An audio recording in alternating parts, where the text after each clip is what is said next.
बिस्मिल्लाहिर्रहमानिर्रहीम अस्सलाम वालेकुम। आई am Musaddiq Rahman from the investment club.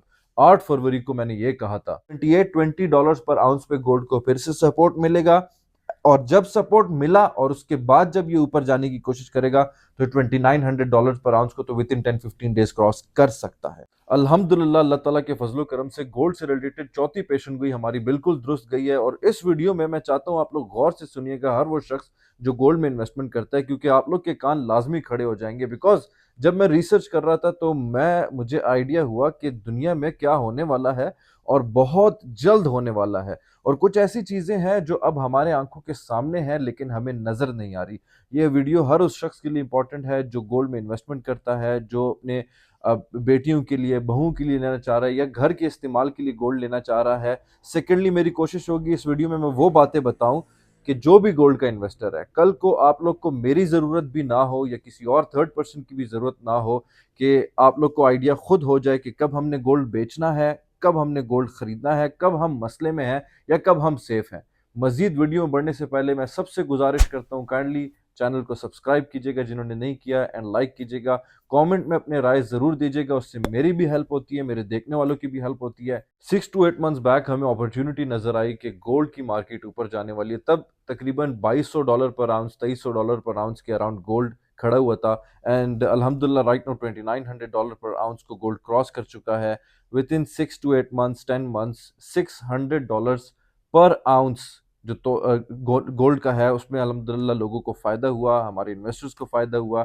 अब मैं थोड़ा सा बताना चाहता हूँ कि करंट मार्केट सिचुएशन क्या है और फ्यूचर में क्या होने वाला है रिलेटेड टू गोल्ड। इससे आप लोग को आइडिया हो जाएगा कि आया हमें मजीद गोल्ड खरीदना चाहिए या नहीं खरीदना चाहिए। देखें, America, China, Iran, Russia, Israel, बहुत ये ऐसे खिलाड़ी हैं जो पूरी की पूरी दुनिया के गोल्ड को मैनिपुलेट कर रही है राइट नाउ। ठीक है, सबसे मेन रीजन राइट नाउ जो गोल्ड की मार्केट ऊपर जो जा रही है उसकी ये है कि आपका जो सेंट्रल बैंक है, मैंने लास्ट वीडियो में भी जिक्र किया था कि सेंट्रल बैंक गोल्ड की परचेजिंग स्टार्ट कर चुका है।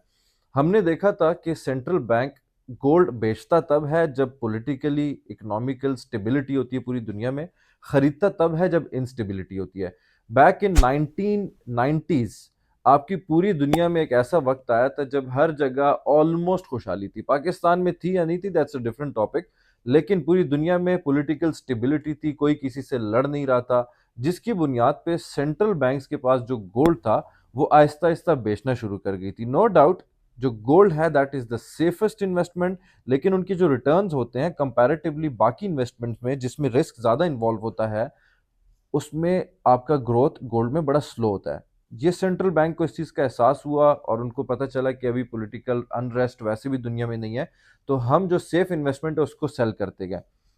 ये चीज़ हमें बाद में नज़र आई जब कोविड आने वाला था और पूरी दुनिया में पॉलिटिकली क्या कुछ भी सही नहीं चल रहा था, जिसकी बुनियाद पे सेंट्रल बैंक्स ने फिर से गोल्ड खरीदना शुरू किया था। और विद इन 1-2 ईयर्स ऑलमोस्ट $600 का जंप आया था पर आउंस गोल्ड में। अब राइट नाउ जो करंट सिनेरियो है, रशिया और चाइना धड़ाधड़ गोल्ड खरीद रहा है। उसकी मेन रीजन ये है कि रशिया यूक्रेन पे जब हमला करने वाला था तो रशिया आज से 2-3 साल पहले से गोल्ड खरीदना शुरू कर गया था। राइट नाउ इन दिनों में पास्ट 1 ईयर में जितना भी गोल्ड ट्रेड हुआ है, जितनी भी गोल्ड की बाइंग एंड सेलिंग हुई है, उसमें 51% गोल्ड जो है रशिया और चाइना ने अपने सेंट्रल बैंक्स में खरीद के रखा हुआ है। 51% of the total gold that has been traded from the past 12 months वो रशिया और चाइना के पास है। अब चाइना कर क्यों रही है, ये सेंट्रल बैंक्स करती क्यों है, this is the main crux. होता क्या है, अमेरिका अब्बू बने हुए होते हैं सबके। अमेरिका को जिनसे भी थोड़ा सा भी मसला आता है तो अमेरिका उन पे सैंक्शंस लगा लेता है, आपके जो फॉरेक्स रिजर्व्स हैं उसको सस्पेंड कर देता है। यही सस्पेंशन उन्होंने जब रशिया यूक्रेन पे हमला करने वाला था तो उन्होंने रशिया के साथ किया था। चाइना नोज कि उनके साथ भी होगा, because China is planning to invade Taiwan.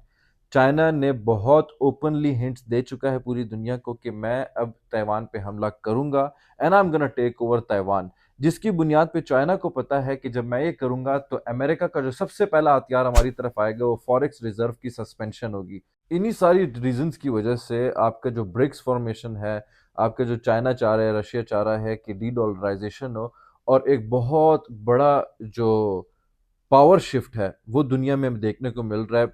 बहुत सारी कंट्रीज चाह रही है कि वेस्ट से ईस्ट की तरफ पावर शिफ्ट हो जाए। देखिए, सेकंड मोस्ट इंपॉर्टेंट रीजन कि जो ट्रम्प कह रहा था मैं टैरिफ्स लगाऊंगा, चाइना पे वो टैरिफ्स लगा चुके हैं। जितने भी गुड्स आएंगे चाइना की तरफ से उसमें 10% का टैक्स लगेगा। मैक्सिको और कनाडा पे मैसिव 25% का एक्स्ट्रा टैरिफ लगा चुके हैं वो। साथ ही साथ चाइना ने कहा है कि अच्छा आप कर रहे हैं तो हम भी करेंगे, हम आपकी जो मशीनरी है, क्रूड ऑयल है, उस पर हम आपके 10% टैक्स लगाएंगे। एलएनजी कोल पे अमेरिका से जो भी आएगा उस पर 15% का टैक्स लगाएंगे। अब टैरिफ्स की जंग भी, ट्रेड की जंग भी स्टार्ट हो चुकी है साथ ही साथ, जिसकी बुनियाद पे आपका जो मैसिव चेंज हमें अगेन नजर आएगा कि पॉलिटिकली ट्रम्प चाह रहा है कि मैं इस खत्ते से इंडिया को अपनी तरफ कर दूं, किसी ना किसी तरीके से जो तीन की ट्राइंगल बना हुआ है, लव ट्राइंगल बना हुआ है, उनको मैं तोड़ दूं। और मोदी सरकार फिर से इंडिपेंडेंट बन चुका है ऑलमोस्ट, जिसकी बुनियाद पे ट्रम्प को बहुत बूट पॉलिश करना होगा राइट नाउ इंडिया का भी, because America is standing nowhere. क्योंकि मैं अभी जो तीसरा पॉइंट बताऊंगा इससे आप लोग को आइडिया हो जाएगा कि इतना अमेरिकन के जो लोकल्स हैं, जो अमेरिका के रेजिडेंट्स हैं, वो भी बहुत जो फाइनेंशियल अनरेस्ट वहां पे आ रहा है वो क्यों आ रहा है। अब जो थर्ड मोस्ट इंपॉर्टेंट पॉइंट है कि अमेरिका ने बैक इन 1950s बताया था पूरी दुनिया को कि मेरे पास पूरी दुनिया से ज़्यादा गोल्ड है। अमेरिका जब भी गोल्ड रिजर्व्स अपने बनाता है तो फोर्ट नोक्स उनकी एक जगह है जहाँ पे वो रखता है। वो क्लेम कर रहा होता है पूरी दुनिया को कि मेरे पास ज़्यादा है, ज़्यादा है। कभी भी उनकी वेरिफिकेशन नहीं हुई। बैक इन 1950s 58 में पूरी दुनिया में वेरिफिकेशन चल रही थी, तो पहली दफ़ा और आखिरी दफ़ा अमेरिका में भी फोर्ट नोक्स में लोग गए थे और वहाँ पे वेरिफिकेशन की थी। लेकिन बाद में पता चला बैक इन 1970s चाइना ने मुद्दा उठाया कि जो टीम गई थी अमेरिका में वो करप्ट थी, और इन्होंने जो बार्स थे और जो कॉइन्स थे गोल्ड के, वो असल में गोल्ड के नहीं थे, वो टंगस्टन के थे और उसके ऊपर गोल्ड की प्लेटिंग की हुई थी, जिसके जोर पे अमेरिका पूरी दुनिया पे राज कर रहे कि मेरे पास पूरी सबसे ज्यादा गोल्ड है। चाइना ने क्लेम किया कि वो सारा का सारा झूठ था। 1970s के बाद कभी भी इस चीज की वेरिफिकेशन नहीं हुई। बैक इन 2005 अमेरिका में जब रिसेशन आया था तो इस चीज पे चाइना ने और जोर लगाया था कि एक मुल्क के पास जब इतना बड़ा ज्यादा गोल्ड है तो मैथमेटिकली इट्स नॉट पॉसिबल कि आपके ऊपर रिसेशन आ जाए। अब अगेन उनके कांग्रेस में भी, पॉलिटिकली भी, और वहाँ के जो अपने अमेरिका के लोग हैं उनमें फिर से डर आ चुका है। बिकॉज बहुत बड़े बड़े एनालिस्ट कह रहे हैं कि वेरी सून अमेरिका में रिसेशन आएगा। साथ ही साथ पॉलिटिकल लोगों ने, जो पॉलिटिकल लीडर्स हैं, उन्होंने प्रेशराइज किया हुआ है कि हमें एक और दफ़ा वेरिफिकेशन चाहिए। जो आप कह रहे होते हैं कि आप हमारे पास 4500-4600 टन का जो गोल्ड है वो हमें आप लोगों ने फिर से वेरीफाई करके देना है। जिसकी बुनियाद पे मैंने लास्ट टाइम भी आप लोग को वीडियो में बताया था कि न्यूयॉर्क, लंदन से न्यूयॉर्क इतना गोल्ड पिछले 50 सालों में नहीं गया जितना लंदन से न्यूयॉर्क गोल्ड अब जा रहा है।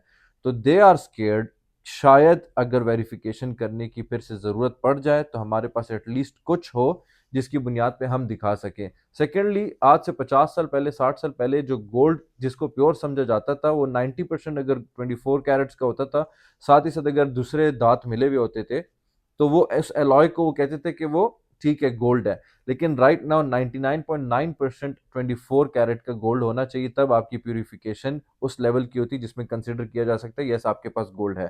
तो अमेरिका को वो भी बहुत बड़ा सेटबैक फेस करने को देखने को मिलेगा हमें। वो लास्ट जो मैं आपके साथ बताना चाहता हूँ वो ये है कि आज से पहले ना मैन पावर जिस भी मुल्क के पास ज्यादा होता था कदीम जमाने में, अच्छे जंगजू होते थे, लैंड जिसके पास ज्यादा होती थी तो उसको सबसे ज्यादा पावरफुल समझा जाता था। फिर आहिस्ता आहिस्ता शिफ्ट होता गया, फिर आया कि आपके पास जिसके पास ज्यादा हैवी वेपनरी है, जिसकी बुनियाद पे बॉम्ब्स आए, जेट्स आए, आपके टैंक्स आए, जिसकी बुनियाद पे बताया गया कि अच्छा we are the powerful people. अब चूंकि हर किसी के पास एटम बम है, हर एक चीज मौजूद है, आपने हमला किया तो हम भी हमला करेंगे, आप डूबोगे हम भी डूबेंगे। अब जो पावर शिफ्ट होने का एक रीजन रह जाता है वो है टेक्नोलॉजी का जो वॉर चल रहा है पूरी दुनिया में, उसके बेसिस पे डिफाइन होगा अगले 5-10 साल के लिए कि कौन पूरी दुनिया का बादशाह है। ठीक है।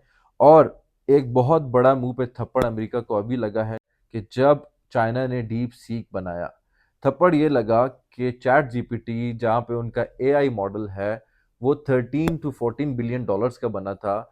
चाइना में एक शख्स ने 6 मिलियन डॉलर्स लगा के डीप सीक बनाया। No doubt that is not as powerful as ChatGPT, but उन्होंने बताया कि हम इतने केपेबल हैं कि हमारे जो रेवेन्यू है और हमारे जो रिसोर्सेज हैं इतने कम इस्तेमाल करके भी हम डीप सीक जैसा मॉडल बना सकते हैं। तो अगर हमने ज़्यादा रेवेन्यू या ज़्यादा रिसोर्सेज इस्तेमाल किए तो वी कैन डू एनीथिंग। देखिए एक सिंपल मैथ्स है कि अगर 13 बिलियन का एक चैट जीपीटी बना है, डीप सीक 6 मिलियन का बना है, तो 60 मिलियन के 10 डीप सीक बन सकते हैं, 600 मिलियन के आपके 100 डीप सीक बन सकते हैं, 6 बिलियन के 1000 डीप सीक बन सकते हैं, 12 बिलियन के आपके 2000 डीप सीक बन सकते हैं। तो चाइना आपको टेक्नोलॉजी में मारने वाला है। बड़े एनालिस्ट ये भी कह रहे हैं अनकरीब, शायद अगर तो इसी तरह सब कुछ चलता रहा, विद इन 1 और 2 ईयर्स अमेरिका में रिसेशन आएगा। विद इन 5 ईयर के टाइम पीरियड पे पूरी दुनिया में एक बहुत बड़ा साइबर अनरेस्ट आने वाला है, जिसमें कहते हैं कि आपकी जितनी भी टेक्नोलॉजी की चीज़ें हैं वो for few minutes, few times या फ्यू डेज के लिए बिल्कुल कोलैप्स कर जाएगा। तो पीपल, जो बड़े मुल्क हैं, हम तो रोटी कपड़ा मकान में लगे हुए हैं, जो बाकी वर्ल्ड लीडर्स हैं they are trying to win the race जो आपका टेक्नोलॉजी की जंग चल रही है। अब बात आ जाती है प्रिडिक्शन की कि हमने अपने पास्ट वीडियो में भी बताया था कि $2900 पर आउंस को क्रॉस करेगा।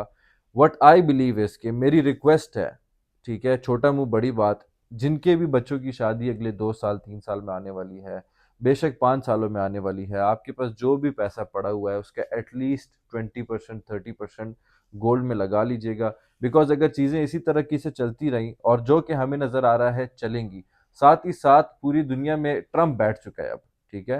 ट्रम्प के बारे में पहले भी मशहूर था कि Trump is very good at creating disorder, ठीक है। और अगर पूरी दुनिया में पहले से डिसऑर्डर है तो वो और भी डिसऑर्डर क्रिएट करेगा।